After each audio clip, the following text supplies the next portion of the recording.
Hello friends, welcome to my channel civil auto. आज हम बात करेंगे डिज़ाइन ऑफ आरसीसी स्ट्रक्चर के बारे में। तो ये एक मॉडल है जिस पे सिस्मिक फोर्स अप्लाई किया हुआ है और उसके लोड कॉम्बिनेशन बना रखे हैं। मैं आपको दिखा देता हूँ किस तरह से ये सिस्मिक लोड कॉम्बिनेशन दिए है। यहाँ पर 34 लोड केसेस एंड कॉम्बिनेशंस है, तो इसके लिए हमें इस स्ट्रक्चर का डिज़ाइन करना है। तो इसको डिजाइन करने के दो तरीके हैं। पहले तो हम इसका एनालिसिस परफॉर्म कर लेंगे। यहाँ पर हम डिजाइन में जाके कॉन्क्रीट डिजाइन सिलेक्ट करके ये अपना यहाँ से अपना कोड सिलेक्ट करके ये पैरामीटर डिफाइन करने हैं और कमांड्स डिफाइन करने हैं।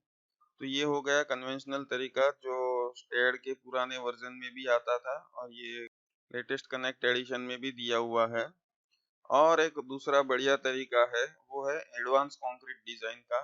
तो हम ये कन्वेंशनल मेथड से डिजाइन नहीं करेंगे, हम ये एडवांस कंक्रीट डिजाइन मेथड से डिजाइन करेंगे। तो हम चले जाते हैं एडवांस कंक्रीट डिजाइन में।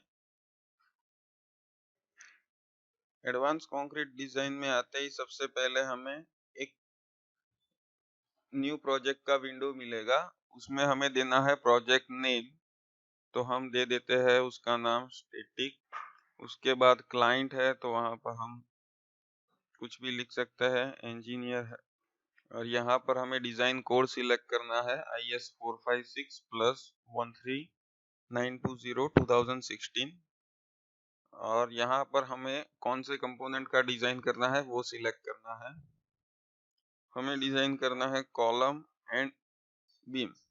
तो हम पहले बीम का डिजाइन करेंगे, उसके बाद उसके कॉलम का डिजाइन करेंगे। यहाँ से हम बीम सिलेक्ट कर लेते हैं। बीम के अंदर हमें ये लेवल्स दिख रहे हैं। जिन लेवल पे हमारे बीम थे वो सभी लेवल यहाँ पर मिलेंगे। तो हम यहाँ पर सिलेक्ट कर लेते हैं 3 मीटर, मतलब कि फर्स्ट फ्लोर के जो बीम है उसको सिलेक्ट कर लेते हैं और क्रिएट न्यू प्रोजेक्ट दे देते हैं। यहाँ पर ये पूरा मॉडल का वेरिफिकेशन कर लेगा, सभी के डेटा कलेक्ट कर लेगा स्टैड मॉडल के अंदर से। और ये प्रोसेस खत्म होते ही आपको दिखाई देगा पूरे फ्लोर का ग्रिड डायग्राम।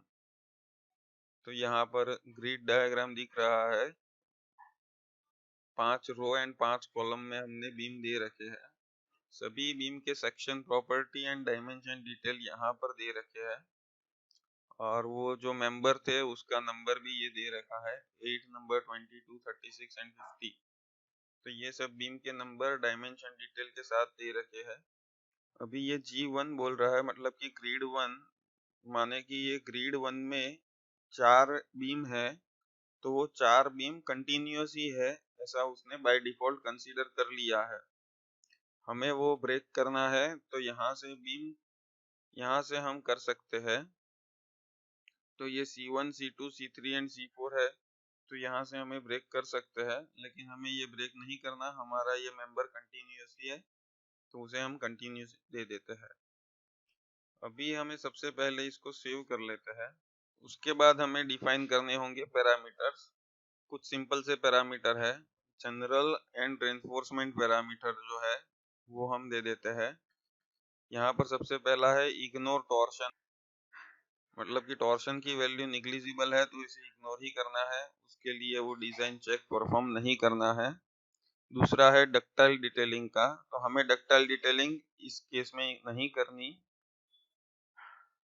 उसके बाद है फ्लैंज बीम। हमारे सभी बीम रेक्टेंगुलर बीम है तो ये ऑप्शन भी हम सिलेक्ट नहीं करते अभी।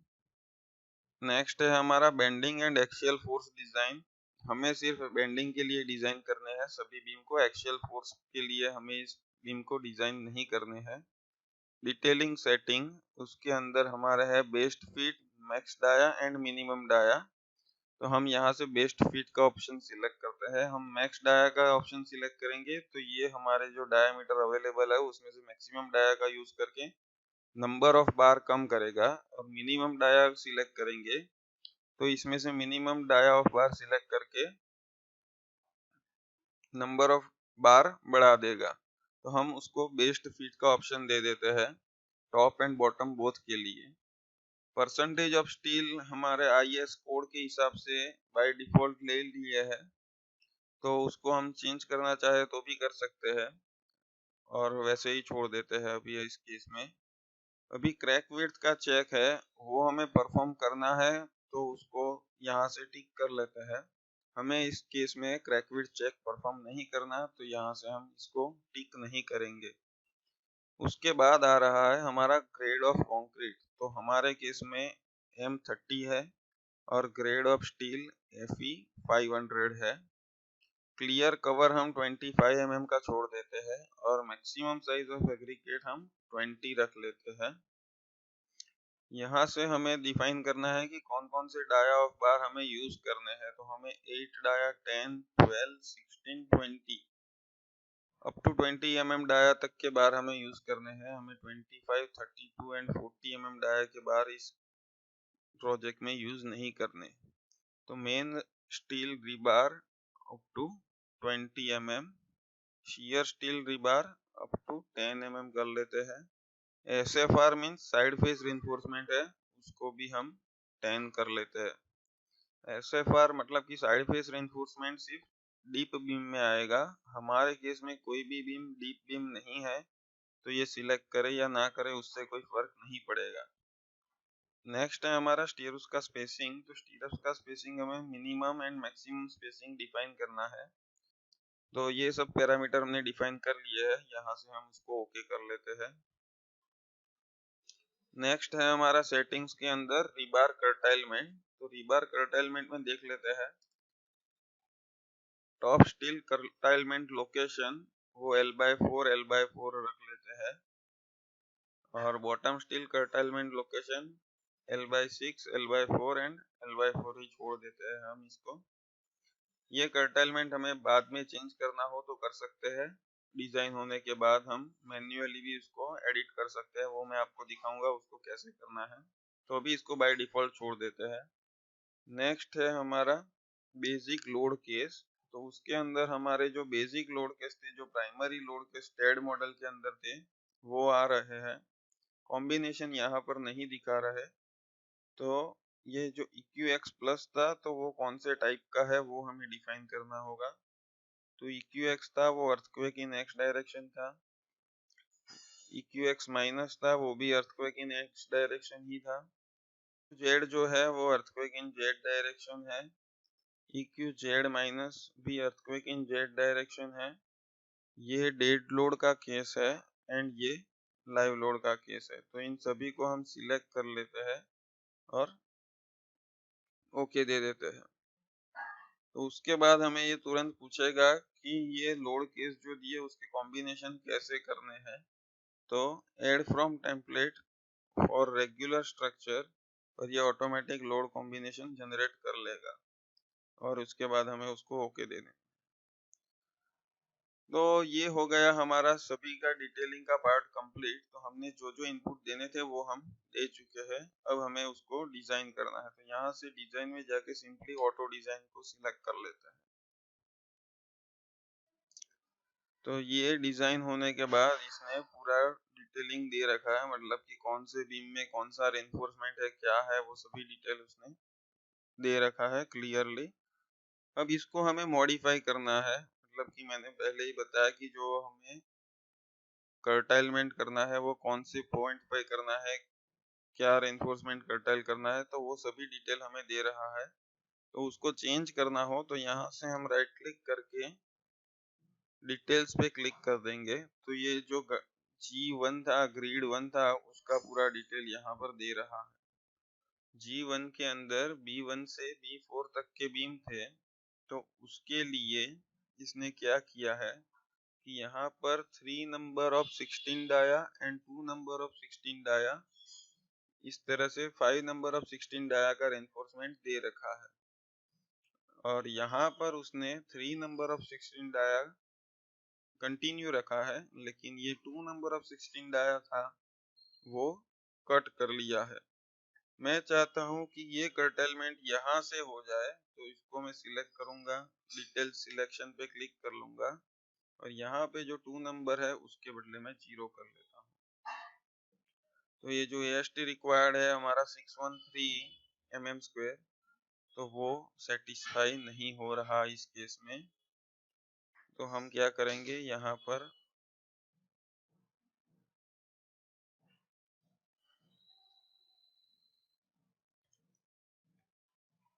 2 नंबर ऑफ 12 डाया का ट्राई करते हैं, तो ये सेटिस्फाई हो गया, मतलब कि 3 number of 16 dia and 2 number of 12 dia यहाँ पर हम प्रोवाइड कर सकते हैं। तो इसको हम एक्सेप्ट कर लेते हैं और इसको क्लोज कर लेते हैं।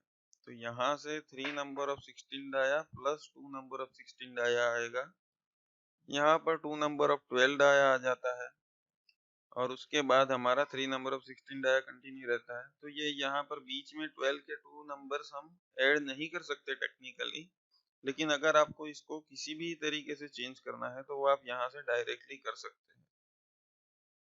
तो यहाँ पर हम 2 नंबर ऑफ 16 डाया वैसे का वैसे ही कर लेते हैं और हम चाहेंगे कि ये जो है इस सभी में हम डिटेल सिलेक्शन में जाए और यहाँ पर 16 के बदले हम 12 सिलेक्ट कर ले और एक्सेप्ट कर ले, तो ये आ गया। तो इस तरह से हम इसके रेनफोर्समेंट की डिटेलिंग को इजीली चेंज कर सकते हैं।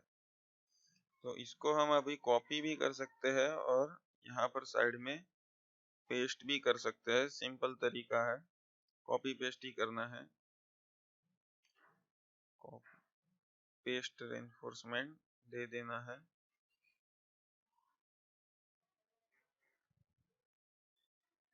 यहाँ पर भी हम पेस्ट रेनफोर्समेंट कर सकते हैं। तो ये सिंपल तरीके से हम कोई भी रेनफोर्समेंट डिटेल को चेंज कर सकते हैं। ध्यान रखना है कि वो टेक्निकली पॉसिबल होना चाहिए, मतलब कि हमने यहाँ पर जो किया है वो पॉसिबल नहीं होगा।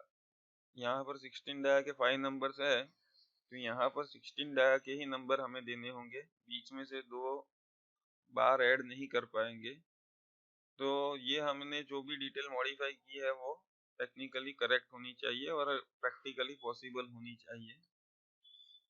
मैंने सिर्फ आपको दिखाने के लिए ये डिटेल मॉडिफाई की है। अभी यहाँ पर क्या हो रहा है कि देखिए, यहाँ पर ये सपोर्ट पे 16 dia 3 numbers plus 12 dia 3 numbers दे रखा है। यहाँ पर भी 16 dia 3 number and 12 dia 3 number है, लेकिन यहाँ पर 16 dia 3 number plus 12 dia 2 number है। लेकिन मुझे चाहिए कि ये 12 डाया 3 नंबर यहाँ पर भी कंटिन्यूस आ जाए। तो इसको मैं राइट क्लिक करके डिटेल सिलेक्शन कर देता हूँ और यहाँ पे 2 के बदले में सिंपली 3 दे देता हूँ और ओके कर लेता हूँ। तो ये चेंज हो गया। अब इसको मैं कॉपी करके, यहाँ पर मुझे 12 डाया 2 नंबर चलेगा क्योंकि ये 16 डाया 3 नंबर और 12 डाया 2 नंबर कंटिन्यू में है, तो ये मुझे चेंज करने की जरूरत नहीं पड़ेगी। लेकिन यहाँ पर उसकी जरूरत पड़ेगी, तो यहाँ पर मैं उसको पेस्ट कर लेता हूँ। तो ये पेस्ट हो गया और यहाँ पर भी मैं सेम ही दे देता हूँ। अब बारी है स्टीरअप्स की, मतलब कि स्टीरअप्स अगर हमें चेंज करना है तो वो भी हम कर सकते हैं। अब बारी आ गई स्टीरअप्स की, तो स्टीरअप्स को भी हम चाहे तो मॉडिफाई कर सकते हैं। मान लीजिए कि यहाँ पर 260 mm का स्पेसिंग है, वो इतना ज़्यादा स्पेसिंग हमें नहीं देना है। इसको मैं पूरा सिलेक्ट करके डिटेल सिलेक्शन में चला जाऊँ और ये 260 है, उसके बदले में 200 mm देना चाहता हूँ। तो इसको मैं एक्सेप्ट करूँगा तो वो अपने आप ही उसको चेंज कर लेगा। तो ये जो है वो आ गया 2 legged 18 dia 200 centre to centre का स्पेसिंग। तो हमारा रिक्वायरमेंट कुछ कम है लेकिन हमने ज़्यादा रेनफोर्समेंट दे रखा है। वैसे ही हम यहाँ पर भी 260 के बदले 200 करना चाहते हैं, तो इसको भी हम 200 दे देते हैं, उसको एक्सेप्ट करके क्लोज कर लेते हैं। तो ये रेनफोर्समेंट भी हमारा चेंज हो गया। ये 130 जो हमने स्पेसिंग दे रखा है वो हम बढ़ा नहीं सकेंगे क्योंकि वो रिक्वायरमेंट के हिसाब से आ रहा है। तो उसको मैं अगर 150 या 140 करना चाहूँ तो वो एक्सेप्ट नहीं करेगा, वो वापस 130 करके ओके कर देगा। तो इस तरह से हम किसी भी बीम की रेनफोर्समेंट की डिटेल चेंज कर सकते हैं और उस रेनफोर्समेंट की डिटेल को चेंज करने के बाद यहाँ से हमें एक्सेप्ट दे देना है, तो वो रेनफोर्समेंट डिटेल यहाँ पर रिफ्लेक्ट हो जाएगी। अभी ये रेनफोर्समेंट की डिटेलिंग हमने चेंज करना देख लिया है। उसके बाद हम इसके वर्किंग ड्राइंग और रेनफोर्समेंट की डिटेलिंग ड्राइंग देखेंगे। तो उसमें हम जाएंगे यहाँ पर रिपोर्ट के अंदर, टेक्स्ट शेड्यूल के अंदर हम यहाँ पर दो टाइप है, टाइप 1 एंड टाइप 2। तो हम type 1 and all beam select करके इसको ओके दे देते हैं। तो ये एरर इन क्रिएटिंग शेड्यूल दे रहा है। वो क्यों दे रहा है? क्योंकि हमने यहाँ पर जो शेड्यूल की डिटेल मॉडिफाई की थी वो कुछ गलत तरीके से की थी। हम देखते हैं वो कैसे गलत थी। ये जो हमने चेंज किया है, तो यहाँ पर मैंने आपको पहले ही बताया था कि ये पॉसिबल नहीं होगा। 12 डाया के 2 नंबर्स यहाँ पर बीच में हम इस तरह से ऐड नहीं कर पाएंगे। तो ये हमने फर्स्ट सेक्शन की रिइंफोर्सिंग डिटेल करेक्ट कर ली है, और इसी को हम कॉपी करके आगे पेस्ट कर दे।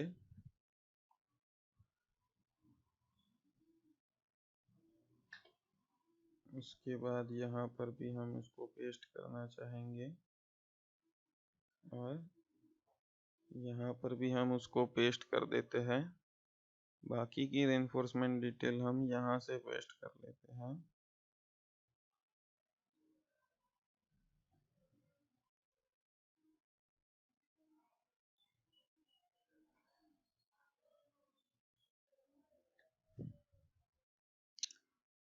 तो ये कुछ करेक्ट दिख रही है हमें रेनफोर्समेंट की डिटेलिंग, क्योंकि यहाँ पर 16 डाया के बार हमें इस तरह से दिख रहे हैं। अब हम फिर से ट्राई करते हैं बीबीएस के शेड्यूल का। तो यहाँ पर text schedule type 1 all beams and okay कर लेते हैं। तो ये उसका डिस्प्ले शेड्यूल हो गया, मतलब कि यहाँ पर ये दिख रहे हैं सभी के डिटेल्स। क्या है कि ये beam beam 1 2 3 4 5 6 and up to beam 40, मतलब कि हमारे सिलेक्शन के अंदर, मतलब कि फर्स्ट फ्लोर में 40 बीम्स थे, तो सभी के डिटेलिंग उसने यहाँ पर निकाल रखे हैं। यहाँ पर हमें एलिवेशन एंड सेक्शन में ऑल बीम दे दिए हैं, mark anchorage cross section cross beam and okay कर दिया। तो ये एलिवेशन जनरेट कर रहा है। तो ये सभी का एलिवेशन जनरेट हो चुका है। यहाँ पर देखिए किस तरह से उसका डिटेलिंग दे रखा है। इसको हम चाहे तो यहाँ से सेव करके DXF फाइल सेव कर सकते हैं। यहाँ पर हम किसी कुछ भी नाम से DXF फाइल सेव कर लेते हैं, तो वो DXF फाइल सेव हो जाएगा। उसको हम ऑटोकैड में ओपन करके एडिट भी कर सकते हैं। नेक्स्ट है हमारा डिज़ाइन समरी। तो ये सिलेक्ट किए हुए सभी बीम के रिइंफोर्समेंट और डायमेंशन डिटेल के डिज़ाइन समरी दे देगा।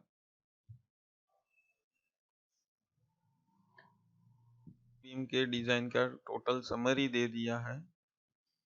नेक्स्ट है हमारा डिज़ाइन कैलकुलेशन। उसमें हम फर्स्ट बीम ही सिलेक्ट करते हैं, काफ़ी लंबा कैलकुलेशन आएगा इसका, और ओके कर लेते हैं। ये है हमारा फर्स्ट बीम के डिज़ाइन का कैलकुलेशन पार्ट। ये सब सिंबल दे रखे हैं, कौन कौन से सिंबल किस तरह से यूज़ किए हैं। नेक्स्ट है हमारा फेलियर डायग्नोस्टिक, लेकिन हमारे केस में कोई फेलियर नहीं है, तो ये मैं आपको नहीं दिखा पाऊंगा। यहाँ पर हम आ जाता है बिल ऑफ क्वांटिटीज के अंदर। तो बिल ऑफ क्वांटिटी में हमें बीओ की समरी चाहिए, रेनफोर्समेंट टाइप वाइज चाहिए, और लेवल एंड डाया वाइज चाहिए, और यहाँ से हम ओके कर लेते हैं इसको। तो ये पूरा बीओ की जनरेट हो जाएगा।